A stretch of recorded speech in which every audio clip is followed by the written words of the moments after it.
ဟုတ်ကဲ့အားလုံးပဲမင်္ဂလာပါလွန်ခဲ့တဲ့9နှစ်ဇန်နဝါရီ20ဒီနေ့လိုနေ့မျိုးမှာ Manchester United ရဲ့တမိုင်းစာမျက်နှာတစ်ခုကို Wayne Rooney ကရေးထိုးခဲ့ပါတယ် Stoke City နဲ့ပွဲနောက်ဆုံးမိနစ်မှာရရှိခဲ့တဲ့ M Can Free Kick ကိုလိုက်ကန်သွင်းယူခဲ့တာဖြစ်ပါတယ်အဲဒီဂိုးဟာဆာဘော်ဝီချာတန်ရဲ့ဂိုးပေါင်း249ဂိုးစံချိန်ကိုကျော်ဖြတ်ပြီး Wayne Rooney ကို United အသင်းရဲ့တမိုင်းတစ်လျှောက်ဂိုးသွင်းအများဆုံးကစားသမားဖြစ်စေခဲ့ပါတယ်250ဂိုးဆိုတဲ့စံချိန်နဲ့အတူ United ရဲ့ကနဝင်ဖြစ်တက်တည်ပြခဲ့တဲ့အဲဒီညခန်းစားချက်ကိုကူးထီကိုမမေ့နိုင်ပါဘူးဗျာ။ Rooney ဟာပရီးမီးယားလိဂ်ဂိုးသွင်းအများဆုံးနေရာမှာတော့တတိယနေရာမှာရပ်တည်နေပါတယ်။သူ့ရဲ့ထက်မှာတော့အလန်ရှိရာ260 Harry Kane 273ဂိုး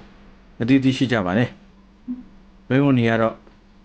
စုစုပေါင်း208ဂိုးပါဗျာ။ကဲ United ပြည်သားများကျွန်တော်တို့ရဲ့ Legend ကြီးကိုမလွမ်းကြဘူးလားဗျာ။